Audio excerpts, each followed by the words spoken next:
always played on the street after school, playing with the older ones. So you had to fight through and think faster, be tough. You know, the rules of the street. And fortunately or unfortunately, today it's much less. But for sure in my shaping as a football player, but also as a person, it definitely helped. You know, survival, fighting spirit, the will to win. And then when I was 10, I did the famous open day with Ajax, where I played and showed my skills, and I was picked out. And there, you know, everything started with my journey in Ajax. Clarence Seedorf was one of the most influential members of his generation, a teenage prodigy at Ajax who went on to become the first player in history to win the UEFA Champions League with 3 different clubs. Now Seedorf has the responsibility of managing the Cameroon national team as they defend their title at this summer's Africa Cup of Nations. The latest challenge in a career where Seedorf has sought to push himself. Alongside him in the dugout is another star graduate from the same Ajax generation, Patrick Kluivert. Oh, it was complete. I think quite a complete picture of physical and technical skills. And I have to say that the players that I played with, like Kluivert, we all were quite strong already physically at a young age, but then with quite some technical baggage also, and that combination, you know, was above the average young player at that time. Seedorf made his first team debut at Ajax, aged only 16, the latest in a list of prodigious talents produced by the club. By the end of his second season, he had his first league title. At the end of his third, his first Champions League medal.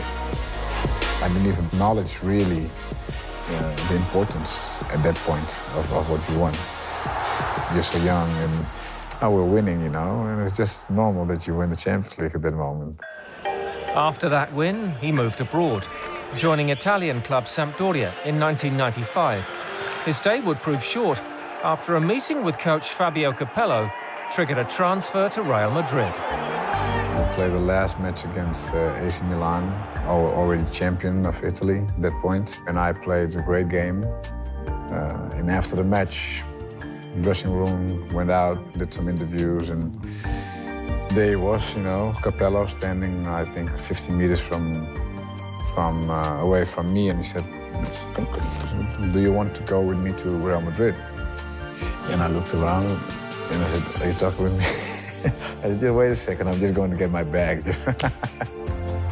Joining Capello as he left Milan for the Bernabeu proved a masterstroke. In Madrid, Seedorf helped Real win the La Liga title, and the following year, he won his second European title.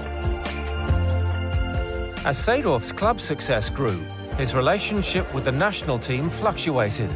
But that summer, he travelled to France to take part in his only World Cup.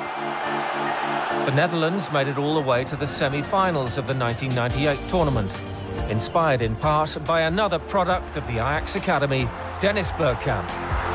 His last-minute winner in the quarter-final against Argentina went down in World Cup folklore. Seedorf was not selected for the semi-final, played against Brazil in Marseille, but used as a substitute after Kluivert's equaliser took the game to extra time. Heartbreak came with Brazil triumphant in the penalty shootout. Holland were beaten by Croatia for third place. At the turn of the century, Seedorf would return to Italy to sign for Inter Milan. But it wasn't until a controversial move to AC Milan at their shared San Siro stadium in 2002 that he would again win silverware. I said, no, I mean, I have to go and find some new energy, find a new project, some fresh, a fresh new beginning, and AC Milan was the right step. I've never been a player talking bad about other clubs and I've always been quite respectful, and when I left Inter, I was quite fastly embraced by the fans of AC Milan. Seedorf spent a decade with the Rossoneri, part of a famous midfield that won 2 Scudetti, his 3rd and 4th Champions League titles, and in 2007, the FIFA Club World Cup. Nobody achieves anything, alone. But I'm proud of what my contribution has been for all those cups, and all those finals and all those matches, and it's always a journey. And every cup has had its own story and its own difficulties, during the season. So I'm very proud of that achievement. And as I said, when I left AC Milan, I left the Champions League too, and that was a difficult thing, because it's a very special competition, and having been so successful, of course, I have a very special bond with it.